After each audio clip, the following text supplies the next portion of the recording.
Tensions remained high on Tuesday as Western leaders stepped up preparations for any Russian military action in Ukraine, with U.S. President Joe Biden saying he would consider imposing direct sanctions on Russian President Vladimir Putin. Would you ever see yourself personally sanctioning him if he did invade Ukraine?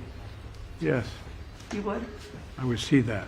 NATO said it was putting forces on standby and reinforcing Eastern Europe with more ships and fighter jets in response to Russia's troop buildup near the Ukrainian border. Political analyst Andrea Kendall-Taylor of the Center for New American Security told Reuters that a Russian invasion could set off the biggest global conflict since World War II. I think we're looking at potentially the most significant conflict that we have seen since World War II. When you look at the kind of composition, the size, the capabilities that Russia is building up on Ukraine's border, it suggests that they're preparing for a relatively significant invasion scenario where they could possibly, encircle Kiev and take half of eastern Ukraine. That's something we haven't seen in decades. But Russia has denied planning an attack and said it was watching actions taken by the West with great concern. Kremlin spokesman Dmitry Peskov repeated Moscow's line that the crisis was being driven by U.S. and NATO actions, not the Russian troop buildup. Ukrainian President Volodymyr Zelensky, in a televised address Tuesday, urged citizens to stay calm and said work was underway to bring about a meeting between him and the leaders of Russia, Germany, and France. Yes, there's still shooting.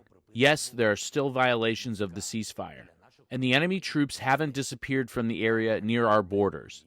But the main thing is that we have 0 wounded and 0 killed. Protect your body from viruses, your brain from lies, your heart from panic. The U.S. Defense Department has said about 8,500 U.S. troops have been put on heightened alert and are awaiting orders to deploy to NATO's eastern flank. Biden on Tuesday said he may move the troops in the nearer term.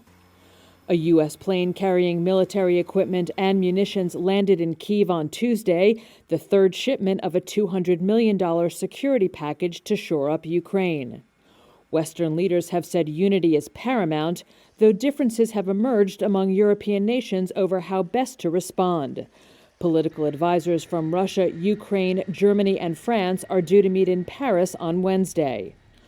Russia is demanding security guarantees from the West, including a promise by NATO never to admit Ukraine to the alliance. Moscow sees Ukraine, a former Soviet republic, as a buffer between Russia and NATO countries.